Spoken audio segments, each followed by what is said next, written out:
You are welcome to the thematic session of OTL 2020. Downstream Energy, Renewing Markets, Expanding Options. This session focuses on the changing global energy consumption patterns and the response of the downstream oil and gas industry in adapting to more efficient energy markets. Speakers for this session are Mr. Adetunji Oyebanji, Chairman, Major Oil Marketers Association of Nigeria, MOMAN. Mr. Oyebanji spent more than 37 years in Mobil Oil across several countries, eventually becoming its chairman and CEO in Nigeria. When the company divested its Nigerian interests to NIPCO Limited, he became and remains the managing director and CEO of the newly created company, 11 PLC. Dr. Bala David. He is the Group General Manager, Renewable Energy, Nigerian National Petroleum Corporation, NNPC. Before that, he was the Executive Director Commercial of Nigeria's Petroleum Products Marketing Company. He holds an MBA and PhD from the University of Liverpool and is a Fellow of the Civilian Institute for Democratic Administration, FCIDA. He is a member Nigeria Gas Association, which he pioneered as Nigeria Gas Forum in 1994. Dame Winifred Akpani, Chairman, Depot and Petroleum Products Marketers Association of Nigeria, DAPMAN. A Fellow of the Institute of Chartered Accountants of Nigeria, FCA, Dame Akpani's over 29 years experience encompassed professional services, Arthur Anderson, now KPMG, before establishing Northwest Petroleum and Gas Company Limited, where she is currently the managing director. Mr. Musa Lawan, who is representing the Group Managing Director, Nigerian National Petroleum Corporation, Mr. Mele Kyari. Prior to his new position, he was the General Manager, Materials Management Division at NAPIMS. He was called to the Nigerian Bar in 1984 and joined the services of NNPC in 1987. His management roles have traversed insurance in upstream operations.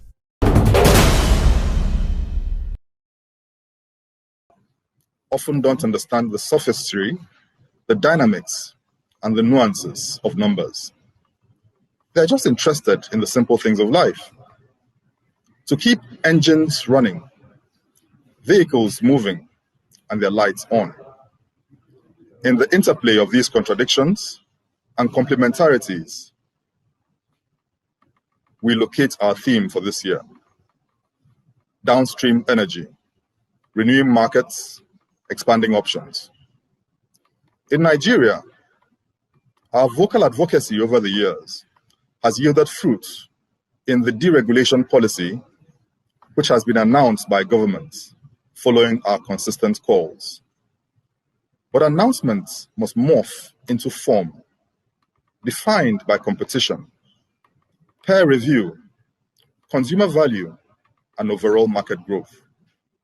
This has to be on the back of data, intelligence, and strategy, key elements which OTL is focused on to deepen downstream business and policy on the continent. We are pleased to have record attendance across multiple territories. The sessions this year touch on the critical areas which define downstream oil and gas operations, policy, and support services.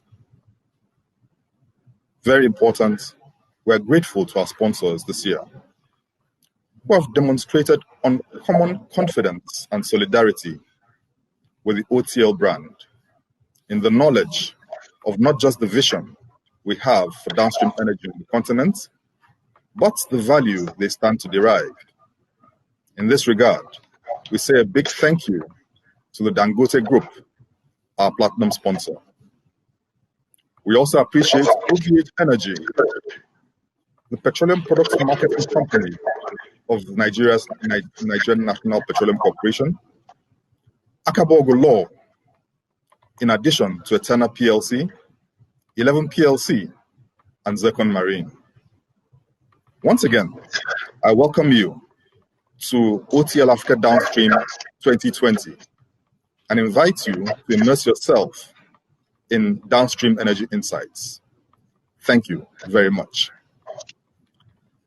At this time, I'll proceed very quickly into the main elements of this morning's session. And to proceed with that, it's my pleasure to invite to the podium the President of the Nigerian Senate, who is this morning represented by the Senator who is the Chairman of the Downstream Petroleum Committee of the Nigerian Senate. He is Senator Sabo Mohammed Nakudu. Well, you're very welcome, Senator Nakudu. We also have an opening remark by the Chairman of the Nigerian House of Representatives Committee on Maritime, Honorable Linda Chuba Ikbazu. We'll proceed very quickly with the proceedings with those of the panelists for this opening session who are with us this morning. And I'll be inviting the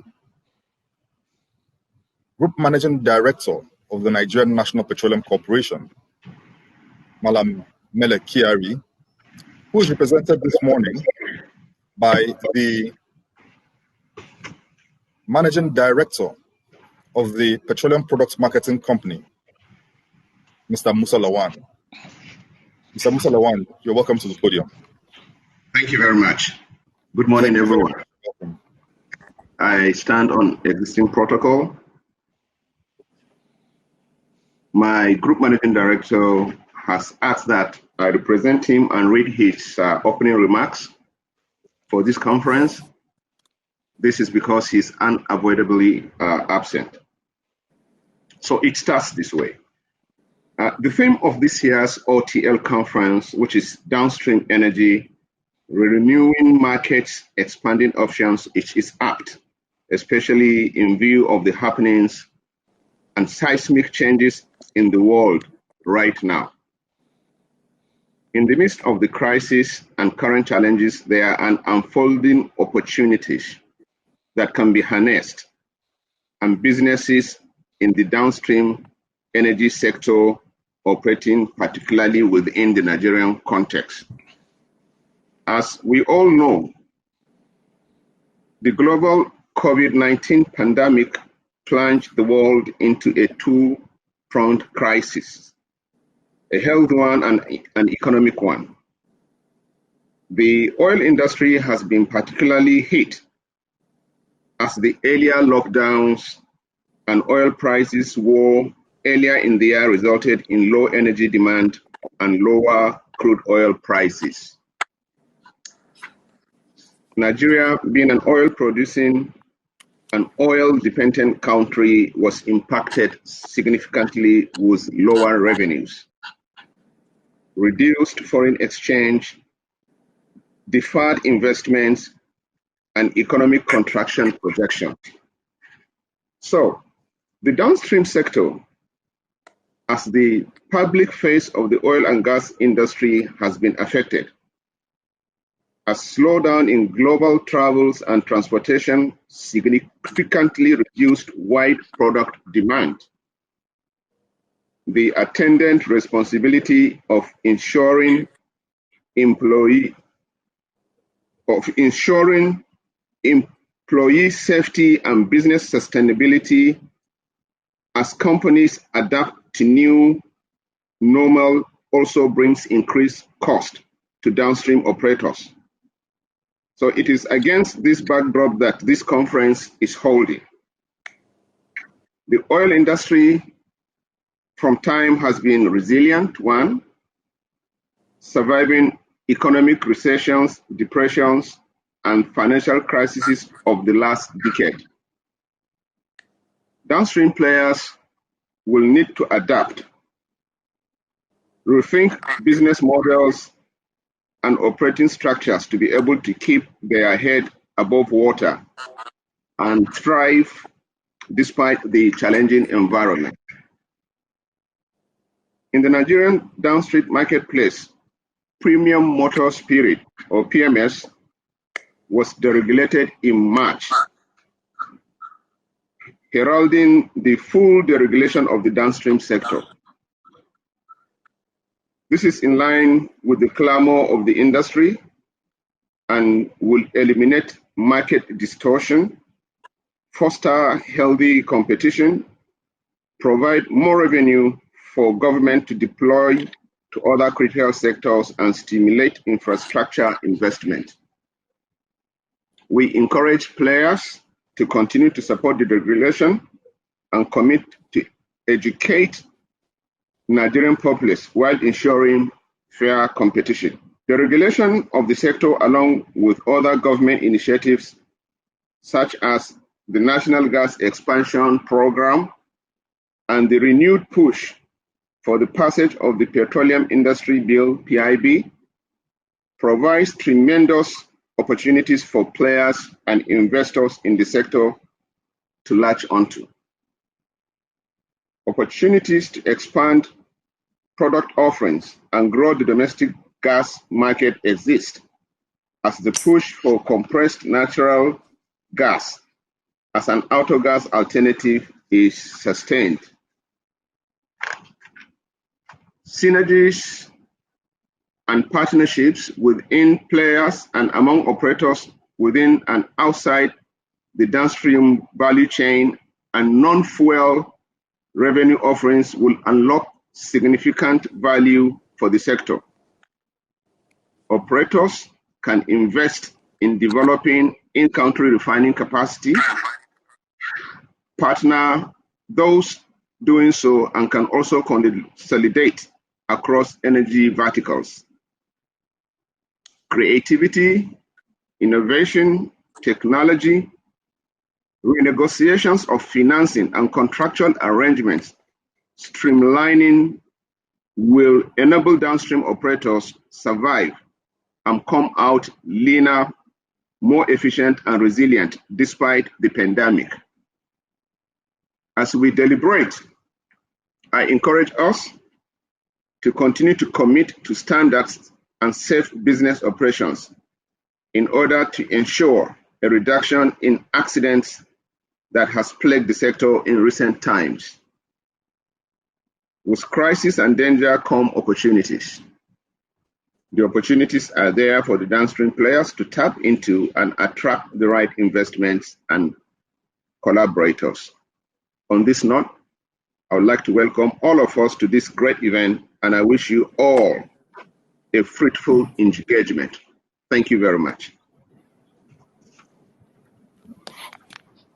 Thank you very, very much to the Group Managing Director of the Nigerian National Petroleum Corporation, represented by Mr. Musa Lawan, who is the Managing Director of the Petroleum Products Marketing Company, PPMC. We're very grateful for your participation and for the opening remarks which have been made on behalf of the NNPC. We now have back with us the chairman of the Senate Committee on Downstream Petroleum, who is representing the president of the Nigerian Senate, Senator Sabo Mohammed Nakudu. Senator, you may proceed with the opening remarks which you have for the Senate. Thank you very much. Thank you very much. Good morning. My name is Senator Sabo Nakudu, the Chairman, Senate Committee, Petroleum Downstream. I am here today representing the President of the Senate, distinguished Senator Ahmed Ibrahim Lawan, at the opening of the 14th Oil Trading and Logistics OTL Africa Downstream Week. I am most pleased to be here at this opening of the 14th Oil Trading and Logistics OTL Africa Downstream Week. It is another significant milestone that you have achieved. It is the sign of a readiness to keep working. First one, to the desire to sustain the avenue to spotlight the downstream sector in the oil production. I congratulate you, therefore, for your tenacity of purpose, knowing that one has to progress is consistency. This year's theme, downstream energy, renewing markets, expanding options, cannot be more apt. This is because it speaks to contemporary policy focus and the importance of alternatives. It reminds us of the need to review the markets and stimulate further beyond its present stage. The market is central to the circulation and consumption of products. Its context, and its trends are often changing. We do not only have to understand these dynamics in the best possible way, but we also need knowledge on its tendencies and potentials. Doing this helps services and policies, leading to efficiency and productivity. In thinking with expanding options, we are additionally responding to the times. I mean, the era of continuous changes in technologies of production, distribution, and consumption, and the likelihood of foreseeable challenges like slumps and unforeseeable disruptions like the COVID-19 pandemic. More than ever before, we are invited to be much more creative through reasoning and via demonstrated abilities and capabilities in the downstream. You have appropriately broken down this sector into areas like oil refining, shipping, trading, tank storage, logistics, marketing, retail, lubricants, petrochemicals, financial services, policy formulation, amongst others. Though differently identified, they are yet interrelated. This means that they can positively or negatively affect each other. It also demands that the attention we give to one should not be more than the other, just so we can be focused on the bigger picture in our evaluations of performance experiences. A good view of the whole from an understanding of their respective parts will better position us for a much better, more rewarding week. It is satisfying to see that you have a week-long event. It should provide the chance for us to be exhaustive ahead of a fulfilling event. I'm confident in your ability to arrive at good deductions, not just for the good of those in the field, but for the benefit of Nigeria, Africa, and the global economy. Considering our increasing integration, your obvious enthusiasm gives hope, which is why we're assured of a successful week. Once again, I commend you for the event and wish you the best of luck. God bless you all. God bless the Federal Republic of Nigeria. God bless Africa. Thank you very much. Thank you very much. Thank you very much, Senator Nakudu, who is the chairman of the Senate Committee on Downstream Petroleum. Thank you very much, Senator, for a very, very insightful and encouraging presentation on behalf of the President of the Nigerian Senate. At this time, we'll quickly invite the chairman of the Nigerian House of Representatives Committee on Maritime, which is a critical stakeholder within the scheme of the petroleum product supply chain, to present a goodwill message on behalf of the Nigerian National Assembly House of Representatives. Welcome Honorable Linda Chuba Ikbazu to the podium at this time. I felicitate with you on this year's OTL African Downstream Week and extend greetings from the Night House of Representatives under the leadership of Right Honorable Speaker Femi Gbajabiamila. I equally extend my gratitude to my good friend and brother in the person of Emeka Akabogo, the chairman, OTL African Downstream. Coincidentally, the focus of the September 2020 celebration of World Maritime Day was on creating awareness for the 2030 United Nations Sustainable Development Goals, So I am truly honored to continue this conversation by remarking on Africa's need to actively expand her options for cleaner and more efficient energy, which incidentally is the core of SDG 7. There is no doubt in my mind that the switch to cleaner and sustainable energy for our energy needs puts us in a compromising situation. The common practice of gas flaring amongst oil companies operating in the country has led to our position as a foremost greenhouse gas emitter. We are not only one of the highest producers of greenhouse gases globally, we are the second highest carbon dioxide emitter in Africa, only behind South Africa. There is therefore a dire need for a switch to clean energy technologies that would promote carbon capture and rapid development of alternative energy sources. As a collective, we need to tackle the glaring effects of climate change reflected in extreme heat and changes to precipitation, destruction of agricultural produce, and health hazards to communities, and increased gully erosion, to name just a few. It is uncontroverted that Africa has vast and untapped renewable energy resources. Therefore, as the world is evolving to the use of more sustainable energy, it is pertinent for us to look inwards to discover our unexploited local potentials through the development of more sustainable energy technologies. In this wise, the efforts of the Nigerian Content Development and Monitoring Board is worthy of mention. Its Brand Plus initiative under the Nigerian Oil and Gas Technology Program, which is aimed at stimulating innovation in the sector, is highly commendable.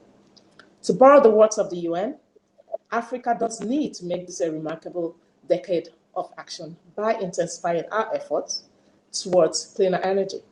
This is no longer an option. It has become a necessity in order to combat the obvious and increasing effects of climate change in our societies.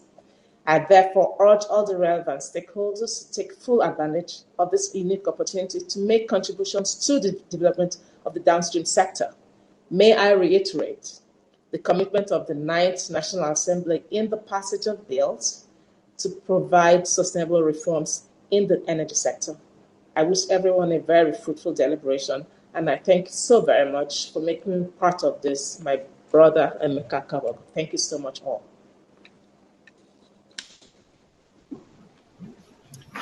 Thank you very much, Honorable Linda Chuba Ikpeazu, Chairman, House of Representatives Committee on Maritime, for the goodwill message on behalf of the House of Representatives to this event. We're most grateful for your participation.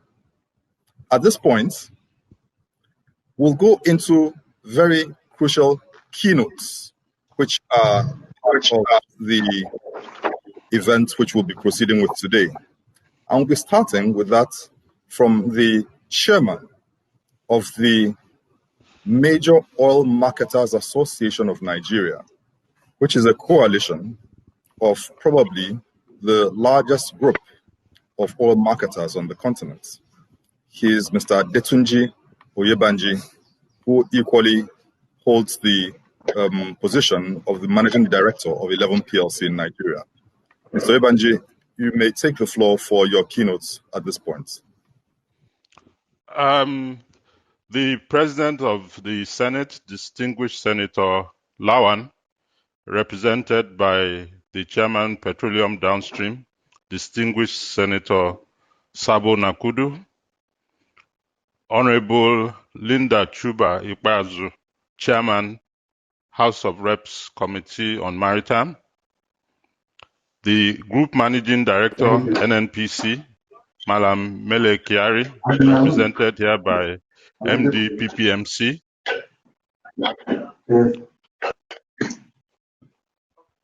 Mr. Emeka Akabogu, and Dame Winifred Akpani, Chairman of DAPMA.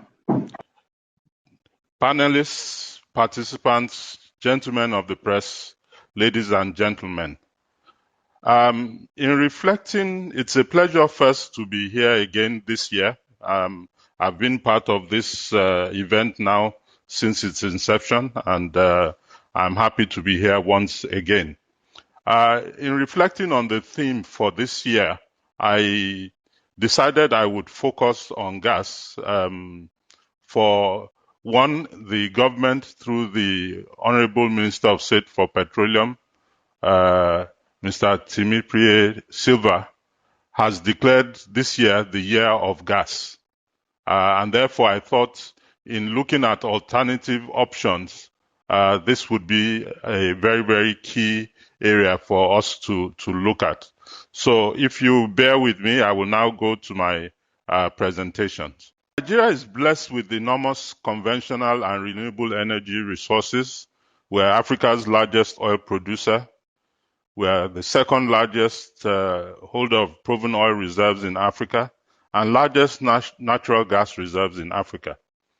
As per DPR, we have proven gas reserves currently at 203 TCF. And this is obviously a very, very key element in our options or energy mix that we have. Nigeria's vast reserves can feed into developing policies towards sustainable energy options for the downstream sector. Energy demand in Nigeria has been on the increase in the past 3 decades. However, the country still lacks in providing sufficient energy to run the economy. Nigeria, the continent's largest economy, has only approximately 60% of its population having access to electricity. There is evidence that access to energy is crucial to the reduction of poverty, the promotion of a country's economic growth, and a better standard of living for current and future population of Nigeria. Finding a sustainable way of meeting the growing energy needs is a core challenge for Nigeria. This aptly creates the appetite for investment in renewable power generation. Now, when we focus a bit more on gas, and gas, when I'm talking about gas here, although I'll be focusing a bit more on CNG, compressed natural gas, there's of course also liquefied natural gas and liquefied petroleum gas, LPG. Now, the role of natural gas as a renewable energy source, providing more energy to people while reducing its impact on the planet, is obviously a key objective in the 21st century. Natural gas can help meet this challenge by reducing emissions and improving air quality. It is also vital in providing an energy source in sectors of the economy where it may be difficult to electrify. What are the features of natural gas? Well, a few of them listed here. Natural gas is inherently environment friendly. It's clean and it's safe to handle. It's mostly methane, and they're least, when you compare to other liquid fuels, less emissions, less soot, and less greenhouse gases coming out from natural gas. Because it's lighter than air and dissipates easily when released, it makes it much safer than many other forms of petroleum products. The fuel-air combustion ratio is 5 to 15%. So again, making it much safer. It's colorless, it's odorless, and non-toxic. What does the whole value chain of CNG in particular look like? And one of the reasons why I am focusing on this is because just to demonstrate the kind of investment that is required for CNG. Now, as you can see, it starts with the feed gas supply through pipeline. Our sister company, NIPCO, for instance, has a setup in Benin, which operates basically from this kind of gas pipeline supply. From there, it goes into a compression station, which compresses the gas that is coming direct from the fields. And then it goes into CNG storage and trucking. And then you take it to the customer location where its pressure is further reduced with various equipment. and then it goes to an auto CNG station for onward filling into mass transit buses or whichever forms, maybe normal vehicles and so on and so forth. So it's quite a complex setup, and it involves quite a bit of investment. Now, what is the value position, or what really for the various stakeholders who, when you're looking at CNG business as a whole? Well, for the country as a whole, first and foremost, there's the opportunity to save foreign exchange that has been hitherto spent on importing refined gasoline and other petroleum products to drive particularly vehicle movements and power generation. Obviously, that there's also a reduction in burden on government because in terms of subsidies and all that, this helps us get away from it completely. It also provides the opportunity to diversify. So instead of having particularly trucks, buses, and the like being solely fueled by petrol and diesel, you now have an alternative form of energy to drive these movements. Of course, as I had spoken about earlier, it's clean and environmentally friendly. In this era where we are trying to reduce greenhouse gases across the globe, definitely the more we can move in the direction of gas, the more we will be working towards achieving those goals. Of course, one of the major things we are crying about in Nigeria is job creation. The new investments that will go into this area will attract a lot of new jobs at various aspects across the value chain. And then finally, in terms of the operators of those buses and the trucks and so on and so forth, obviously going into gas will be a much cheaper alternative, although that gap continues to shorten in recent times because crude oil prices themselves have been going down. Now, having said that, what do we need to do to grow this aspect of energy, CNG, in the country? Well, first and foremost, government support is essential to the development of any alternative fuel market. And I'm happy to observe that the government has set up the National Gas Expansion Program to aggressively drive, the expansion of not only CNG but all other aspects of gas in the space in Nigeria. Government policymakers can create, encourage, hamper, or destroy alternative fuel markets through the proper application or misapplication of legislation and regulations.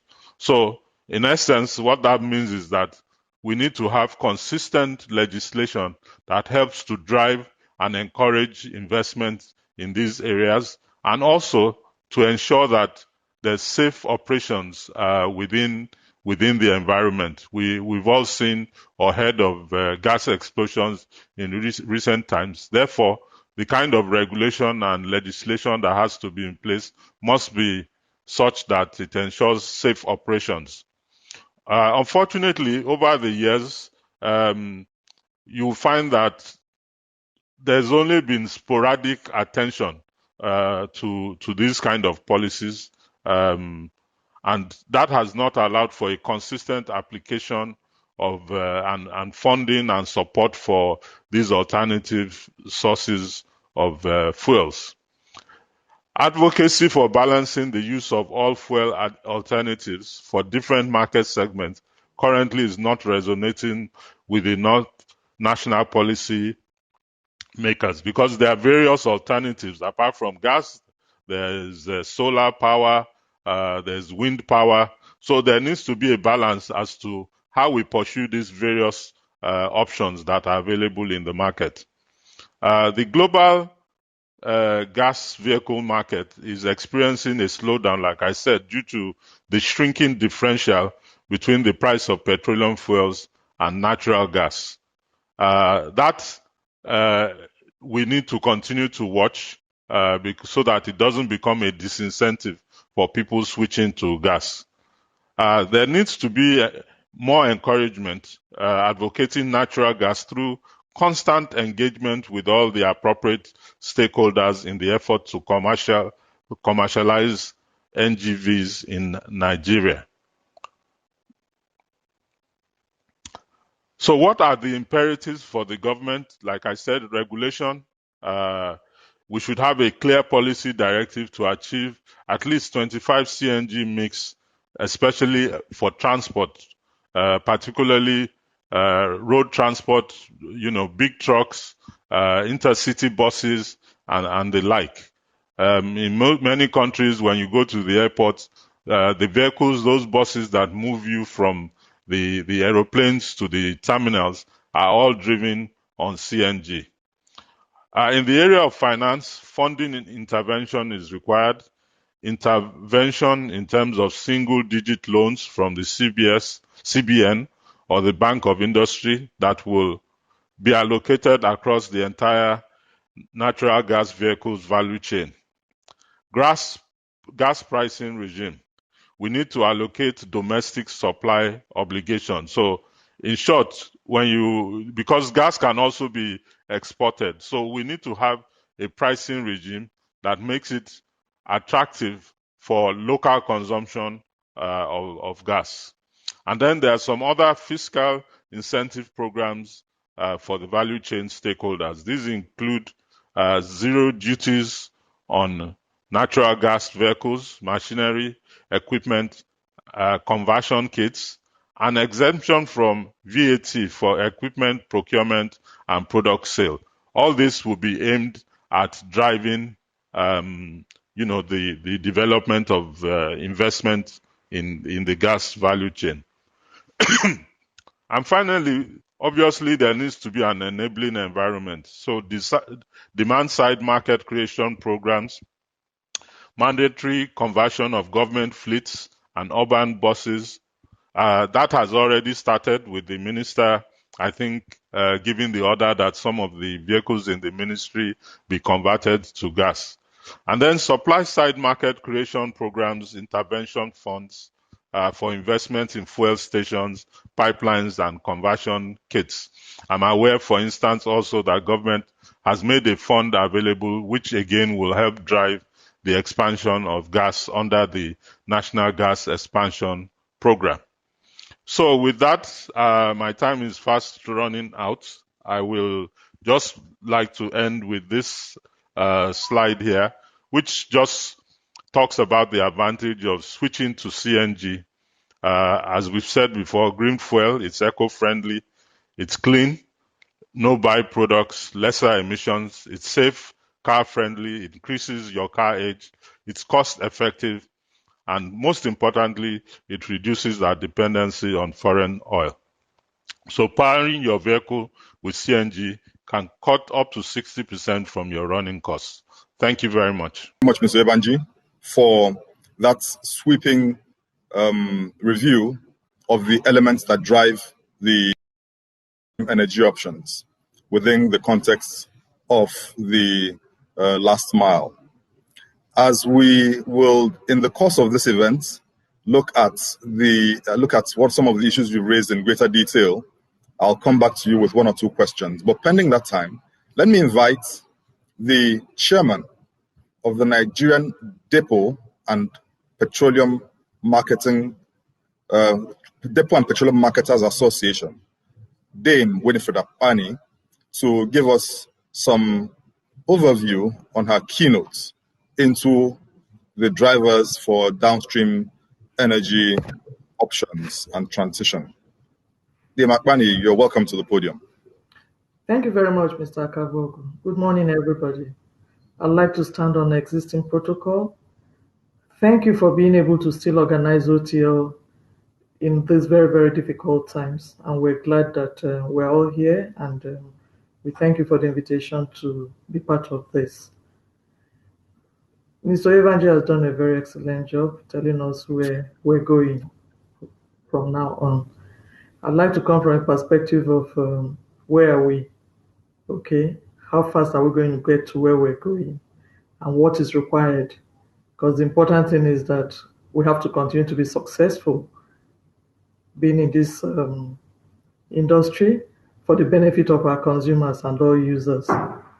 I would like to quickly go to my presentation since I know the time is very short. So please bear with me while I go into my presentation. Energy, renewing markets and expanding options.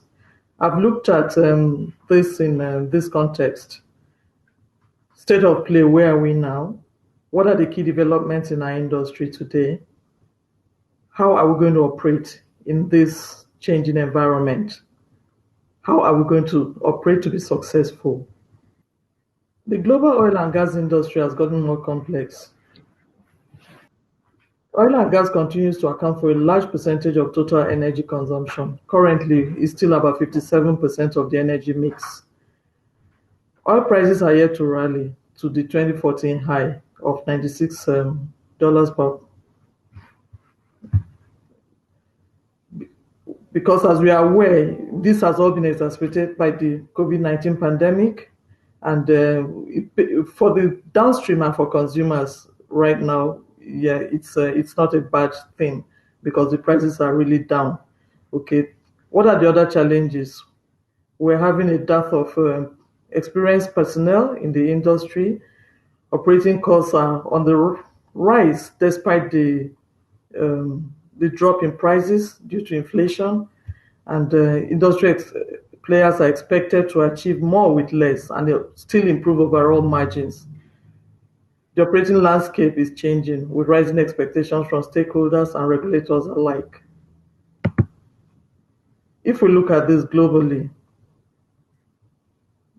global primary energy consumption, I've done this graph just to give you a clear understanding of where we are today. The latest correct figures we have are 2018. If you look at 1970, which is quite a long time back, but we can look at the millennium, 2000, from the year 2000 to date. What has happened?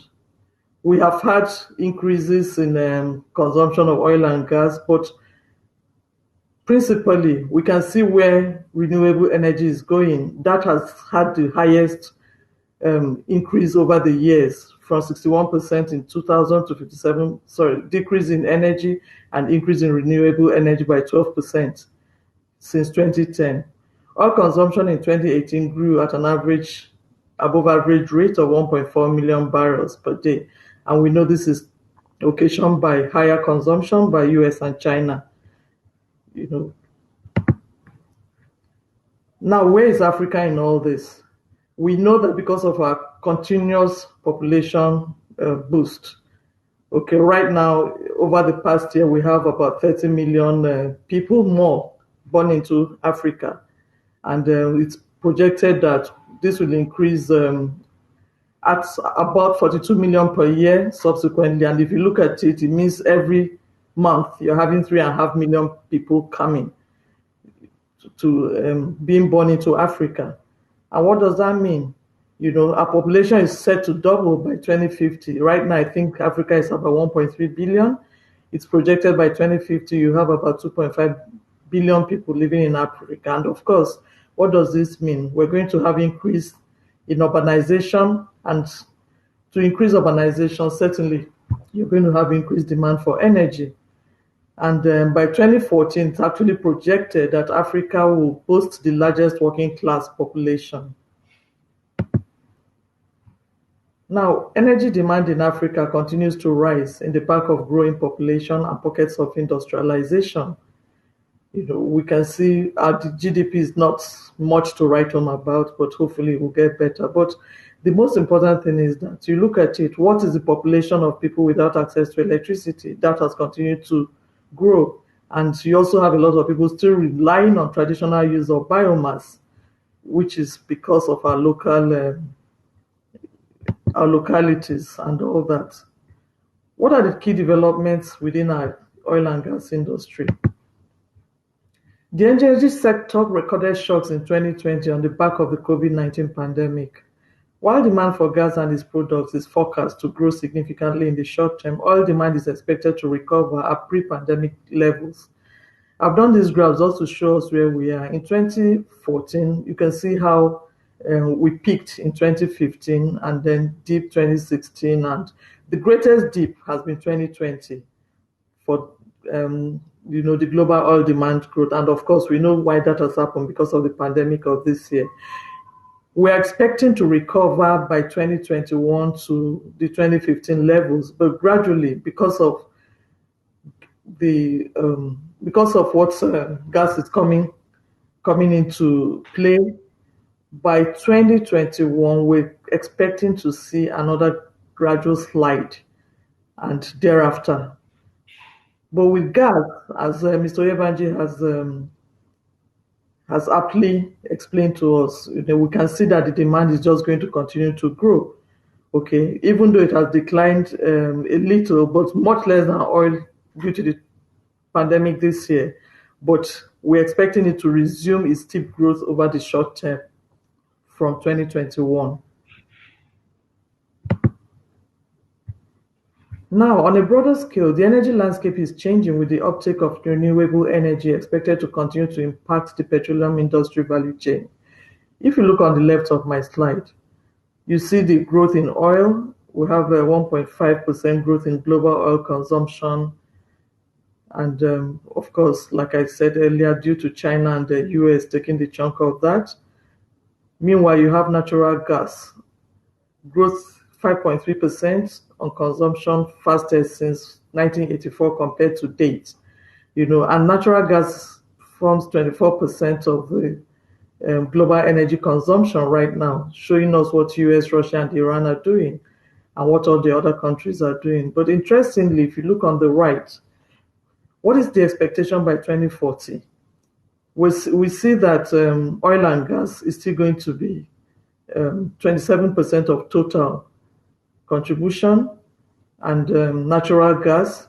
Renewable energy is going to be the fastest growing source of energy and is going to be contributing 50% to the overall growth in global energy consumption by 2040. And we see what nuclear, gas, hydroelectricity, coal, oil, and gas, in that nutshell, giving you the 100% consumption by 2040, which is just under 20 years' time. Now, Africa appears to lag behind in renewable energy adoption, contributing just 2% to the world's global capacity. Of course, that is understandable because of our slow capacity to expand in this in energy deliveries across the continent. What is the percentage right now? Out of the global 2,351, what does Africa contribute? Just 2%, which we're at 46. Okay, while global investment trends across renewable energy sources, we also show you what it has been and what is our percentage contribution to that over this period. Now, the continent is, however, picking up pace in the realization of its renewable energy potential, mostly through solar power projects. Of course, that's our God-given resource because it's easier to do solar here. And we have these various projects all over Africa. You have the 100 megawatt Redstone concentrated solar power project in South Africa. You have the 100 megawatt also in South Africa. We have the 5 megawatt Lagos solar power project in Nigeria. We have the solar farm in Katsina. We have the power station in Ghana. We have that of Senegal. We have another one in Nigeria and Kenya. So hopefully it's not so bad and we can continue to contribute to that. Growing emphasis and its potential to materially alter the energy mix in Nigeria. Natural gas helps to reduce air pollution and limit the rise in energy-related carbon dioxide emissions by displacing coal and oil in power generation, heating, and industrial uses. The federal government stated that convergence of factors such as government intervention, commissioning of the OB3 pipeline, NNPC 7 critical gas projects, and other upstream gas investments are expected to lower domestic price in country. We've already seen that in the market, much reduced.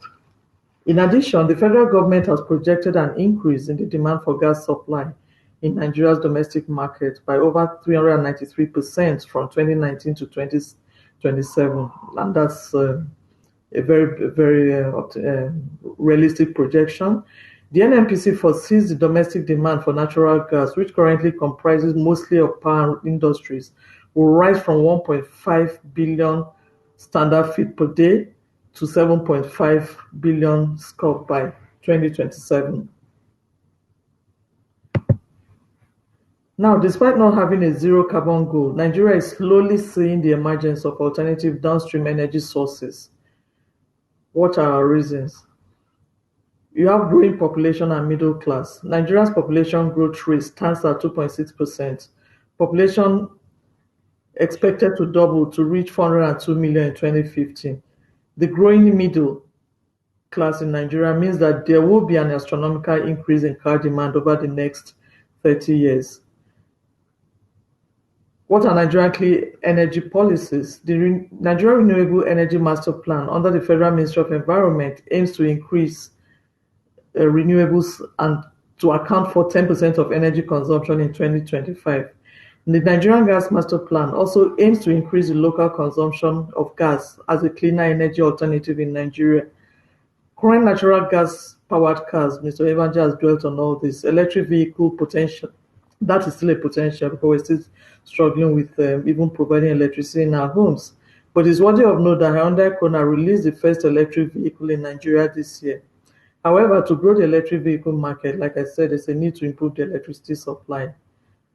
And then, of course, refined petroleum products, which is what we know today, is not going to go away in a hurry. For one, we know our huge population, and even where, with all best efforts, it's going to take a while before we're able to catch up with renewable energy and others.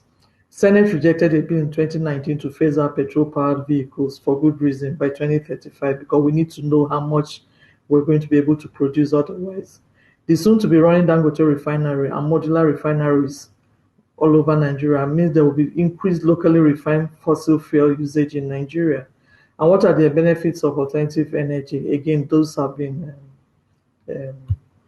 expatiated on, okay, because we have local production, and then we're going to be saving a lot in foreign exchange, and then improving battery technology in the country, reducing over-reliance on petroleum products, not to talk of the greenhouse effect and all that. Now, LPG as an emerging energy alternative. Okay, I'll just browse through this again since this has been looked at.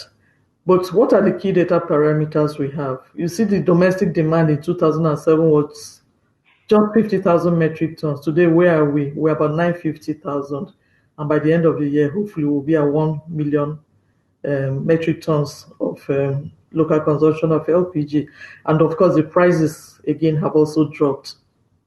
In 2007, we had $1,800 per metric ton average. And today, we're at $500, which is for which we must give a lot of kudos to the government for their deliberate ploy in making sure that this is made locally available rather than depending on imports of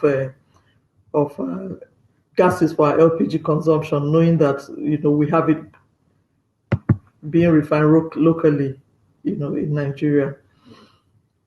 Now, the market is fast changing. Where are we? Entering 2020, the outlook for downstream oil and gas industry was one of strong margins, a buoyant economy, and robust demand. But the global COVID-19 pandemic caught the oil and gas industry unprepared for a completely changed landscape. So the returns, have outperformed similar industries for the past decade, with crisis impacts evident in the first quarter. The global COVID-19 pandemic, of course, has negatively impacted this. Planes have been grounded, cars are parked, so consumption is really, really low right now. Demand for transportation fuels fell by up to half at this point, by June this year. And storage tanks were filled. This forced a lot of refineries to cut their rates or even stop production. And then, of course, the oil and gas companies are just finding ways to absorb the shock and know how to move ahead. So, what are the structural challenges that will define the current downturn in the downstream oil and gas industry? Of course, we know we have increased inventories because of reduced consumption, and costs certainly are going up. Then we have the paradigm shift in demand and challenge the consumption norms, change in product mix, limited price stability. Despite everything OPEC has done, at least for the past 2 or 3 months, we've had a bit of stability with just shocks up and down.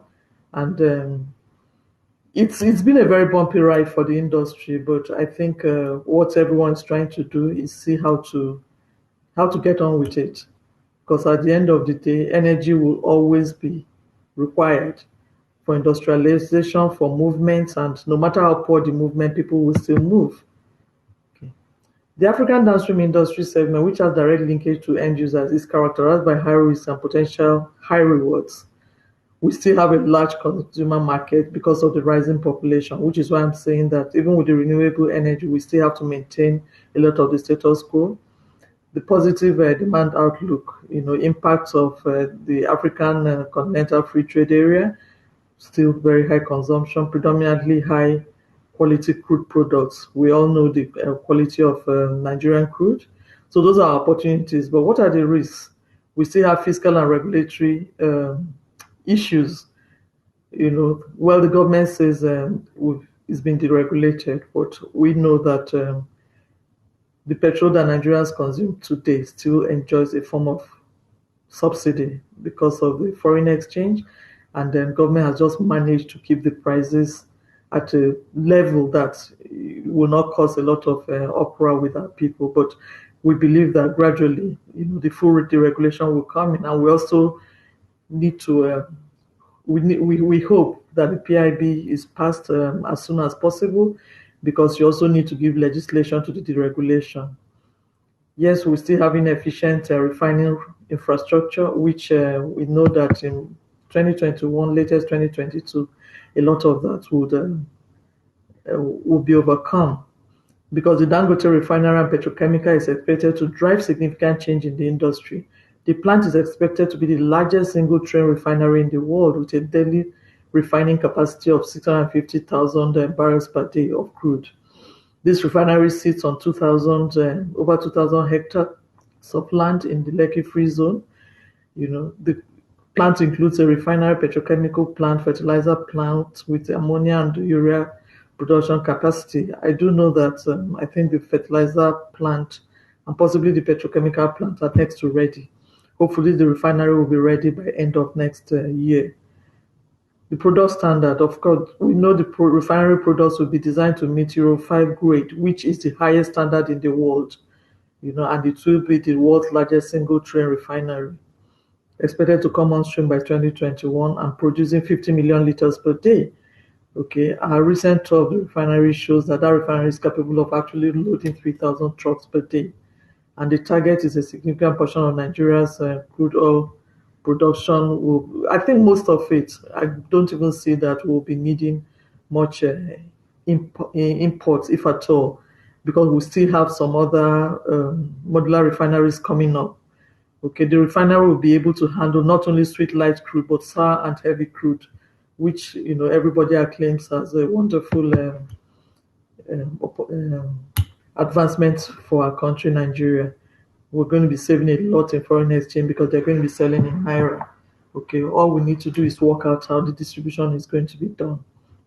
So with the emergence of modular refineries and strong push towards a deregulated market, what do we see? We're going to have improvements of local refining capacity with a focus on modular refineries, modification of refining feedstock mix in line with renewable energy product regulations, complete deregulation of the industry, and in line with changing downstream consumer demands. We're going to have electric vehicles, solar power options, etc. The downstream sector will need to optimize its end products to meet changing demand.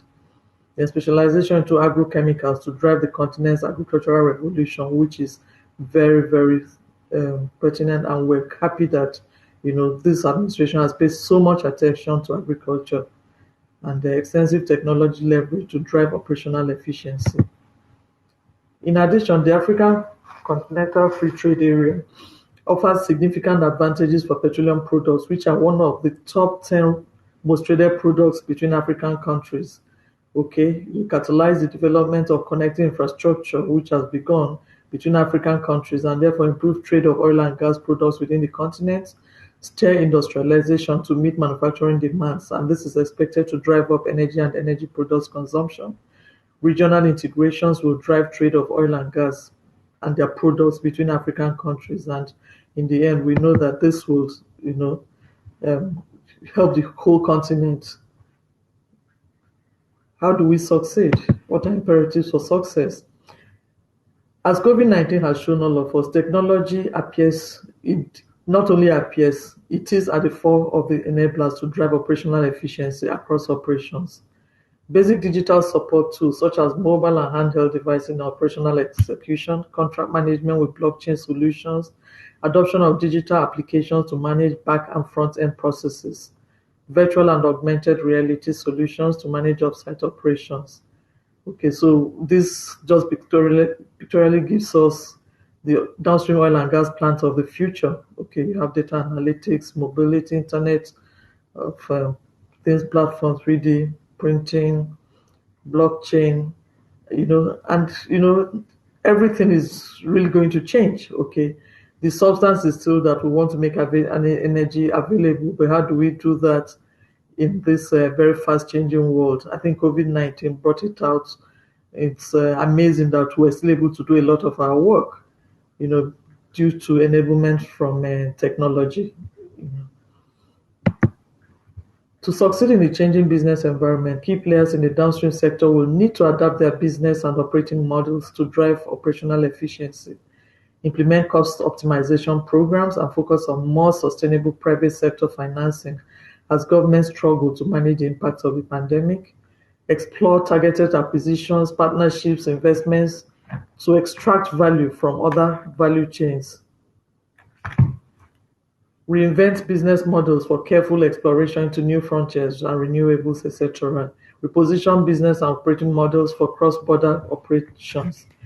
Build technology, processes, interventions, and DNA into governance frameworks of downstream sector players. Forge stronger employee management, compensation, and reward programs to reduce potential industry exits due to current volatilities.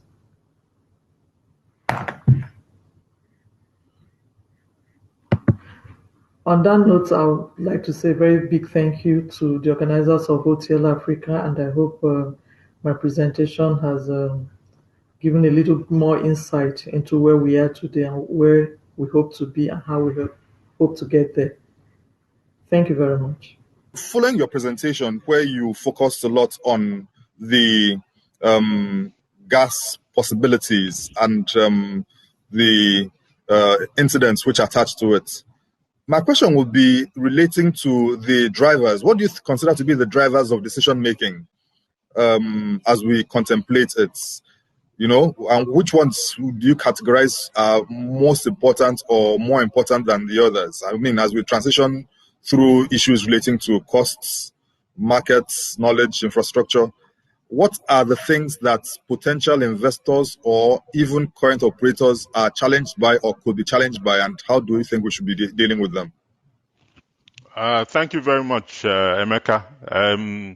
I think there are various drivers. Obviously, you can talk from where we are today. So we do have a certain degree of establishment as far as, for instance, LPG is concerned. So to a large extent, in many of the urban areas, there's high LPG consumption for cooking, in particular, and therefore, in the current space as we find it, what you want to do is take steps to encourage more consumption, for more people to switch away from using kerosene or firewood and so on and so forth. So a key driver in that area would be what does government need to do to enhance growth in that area. So a lot has to do with enlightenment, public enlightenment program. A lot needs to do with pricing policy to make gas continually cheaper, so that there's an incentive for people to make the switch that they need to make. And then, given our recent experience, another driver is regulation in terms of enforcing strict safety standards, to ensure that these mishaps, much as we would say gas can be safer, it is also very dangerous if we do not follow very strict regulations in terms of handling, in terms of the means of movement of the product, the means of storage of the product. So these are drivers as related to our existing situation. Okay. Thank you very much, Mr. Oyebanji, for that perspective. I think the chairman of DAPMA is back here. Dame, are you here? Yeah, I'm back. Sorry about Okay, that. so I was asking while you were out, what do you, to what extent can you say that the current consumption and pricing realities are sustainable for investments within the current context of our energy mix? Thank you, Emeka. What I will say is that consumption is expected to go lower strictly if you look at the population today. But again, because we know that we continue to have expanding population, okay, the consumption is going to find a balance somewhere. And we know that it will certainly be lower than what we have today, okay? Because with the regulation, when it's fully implemented, we know that the prices will not remain what it is. We know that the consumption for especially those who don't need to consume as much as they're doing right now because it's subsidized, that will go down. So to that extent, you are going to have, no matter what, you're going to have increase in prices. That is almost certain, because with the little subsidy that is being put in place by government by way of foreign exchange, right now we're still doing at the official rate, which we know legislation is also a very key element. So passing the PIB, making sure that all areas and aspects, whether it is how government does things, and again, let me be careful when I talk about regulation. We are not talking about government fixing prices and all. Okay. Mr. Ebanji, okay, I'll come back to you so that Ms. Akbani can just finish her intervention. Okay, continue. I was saying that, the prices are expected to go slightly higher because of the subsidies that are still being put in place. Okay, the regulation does not necessarily mean increase in price. The regulation means free market. Okay, but because of where we know international oil prices are today, okay, if we were strictly, truly deregulated today, we will be selling at the pumps at about 170 naira per liter. But we know that somehow government has been able to put a plug on the prices today, because NNPC still remains the sole importer for now. Okay, but when everything is put in place, legislation, availability of foreign exchange, and even until before Dangote comes on stream, when we're going to have products sold in naira, okay, the reality is that there will be a balance. We're going to have reduction in consumption, because if you have 4 cars that you don't need to put on the road, suddenly you realize that I'm paying more for petrol. Okay, so to that extent, we think that there will be sustenance for the investments that have been made to date.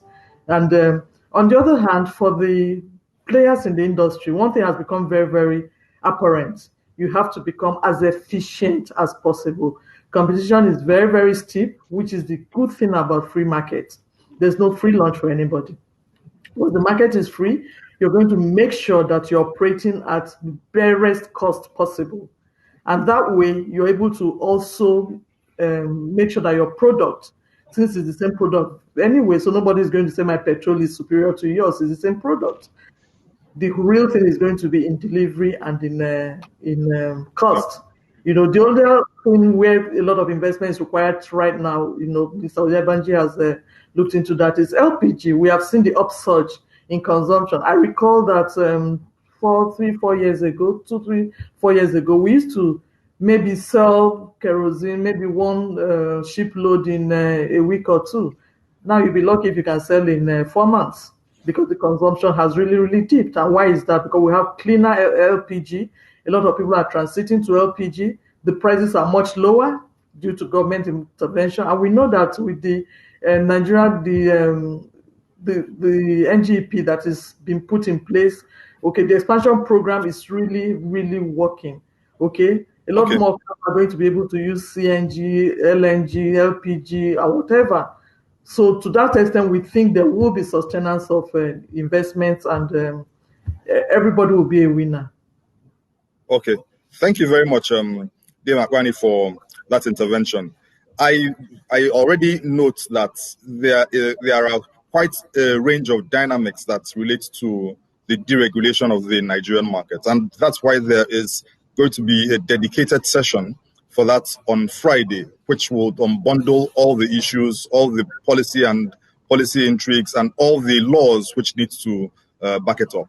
But before we go further there, I think I'd just like Bala David, Dr. Bala David, to give us some indication, because, renewables have been said to be the future, and that has to be consistent if it's going to be true with the state of policy. So, Dr. David, what do you think is the direction of policy that should be appropriate for sustainable integration of renewable energy into the downstream last mile? Okay, thank you, Mr. Emeka. There are a couple of them. The first one is the registration of players in the industry to ensure qualified companies and personnel are involved in the sector. That's the first policy that should be. It's a portfolio of policies that should be able to contain the following. The second one is the policies that will allow the participation of renewable energy companies within our power sector reforms. And then another one is also the policies that will establish standards for equipment to guide and build customer confidence in the adoption of renewable energy solutions. And then favorable policies that ease the process of licensing and permits for the application, for the applicable projects, the categories of projects, such as process automation and others. And then access to affordable insurance for renewable energy operating in the growing markets, bearing the potential list. And then also, a very important aspect of policy support in the share of renewable energy in the nation's power share, just as I mentioned. This is a best practice in most other developed and developing countries. Energy Commission of Nigeria has made policy proposal, and a bill is currently on the National Assembly. So if that can be fast-tracked, I think it will also help. And then mobilizing additional resources for investment in the renewable energy, being a new area to go into. Okay, thank you very much. I think that's quite instructive. If we are to have some kind of new policy engagements, then we should be looking at primarily who will be operating within the system and under what terms will they be doing that. Just as the final word, the session is actually about to draw to a close in the next 5 to 7 minutes. Mr. Musa Lawan, the Managing Director of PPMC, could you just give us some closing remarks before we exit the stage? Thank you, Mr. Moderator. My closing remark is to really thank you for this conference. You can see that the conference has brought some very important topics that need to be discussed at this forum.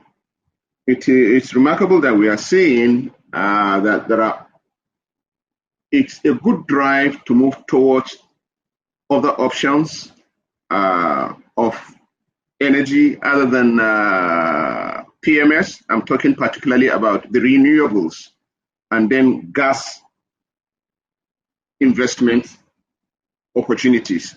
That is very remarkable because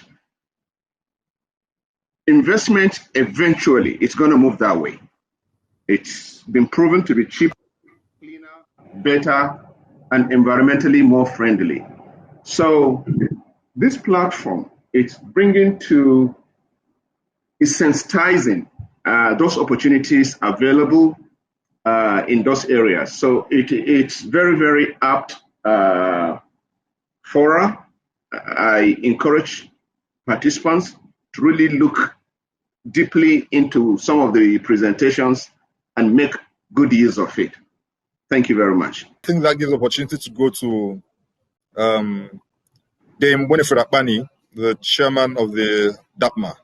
Thank you, Emeka. I would just like to close by saying that where we are today and where we're going, okay, we have everything it takes to get to where we're going, and while sustaining where we are today. And it's laudable that the government is giving every support for us to, begin to really look at other alternative, cleaner sources of fuel. And the companies that are already in the downstream are also working assiduously to transit to that. So I think it's also encouraging for consumers to know that energy is going to be still be available and affordable to everybody for continuous industrialization of our country and for the whole of Africa. So that would be my comment. Thank you. Okay, thank you very much, and thanks a lot too for your participation at this opening session for the event. We'll be going to Dr. Bala David for his final comments before we wrap up the session and prepare for the next one. Dr. David. Thank you very much, Emeka. One of the things that have slowed down renewable energy initiatives, especially the link with the agriculture apart from the natural gas one, is the concept or the mindset that Nigerians are hungry, so you're not supposed to be using cassava, corn, palm oil, and sugarcane to be able to use for ethanol, to set up ethanol plants. And you should use it to feed Nigeria. But I think the concept is changing because by the time you have an average ethanol plant, supposed to have in the value chain, supposed to take almost above 1 million staff. And once you have it in every state, that's like 1 million times the number of states. You will see that all our youths will be employed. So renewable energy comes also with a mindset that it's going to provide employment, it's going to increase revenue, it's going to do so many other things. So at the different levels, as we promote this, because that's where the world is going to, we need to have that mindset and also network with the government to be able to make sure those policies come, because investors want to see the fairness in the investment they are going to make in it. And so all these things will be able to drive it in such a way that it will be successful later on at the end. Thank you. Thank you very much, Dr. David. I mean, those are astounding numbers you just gave us, and I wish we had more opportunity to interrogate them deeply. I mean, they are astounding. If you can generate 1 million jobs in each of the 36 states of Nigeria on ethanol plants alone, I mean, it's something that we probably will have to go back to sometime in the course of the week. But thanks a lot for that anyway. Okay, he isn't. As we close, I want to note that the next session is actually a very, very highly packed session with very, very interesting insights into petroleum retail. That session starts shortly, and I do look forward to the participation of everyone there. But we've got to close this one first, and I must express our profound appreciation to every single person who has been on this session, starting with the Senate President, who was represented today by the chairman of the House of but chairman of the Senate Committee on Downstream Petroleum, Senator Sabo Mohammed Nakudu. We appreciate you for your participation. Also, the chairman of the House Committee on Maritime, which is inextricably linked with the petroleum products shipments, Honorable Linda Chuba Ikpeazu. Thank you very much for your participation. We are grateful to the Group Managing Director of the Nigerian National Petroleum Corporation, Malam Mele Kiari, who was represented here very expertly by the dashing Mr. Musa Lawan. Thank you very much for your participation this afternoon. We are also grateful to the market operators who were part of this event today, represented by the chairman of the Major Oil Marketers Association of Nigeria, Mr. Adetunji Oyebanji. Thank you very much. And also the chairman of the Depot and Petroleum Products Marketers Association of Nigeria, Dame Winifred Akbani. Thank you very much. And last but certainly not the least, the intellectual in our midst, Dr. Bala David, who has given us astounding numbers as far as renewable energy potentials are concerned. And we probably will find opportunity to bring you back in the course of the week to give us more insight into those numbers, which I'm sure many, many people will be interested in. So on this note, we'll be bringing the session to a close, and we invite you to remain tuned for what we'll be showing you shortly after and for the next session. Thank you very much as I bring the session to a close.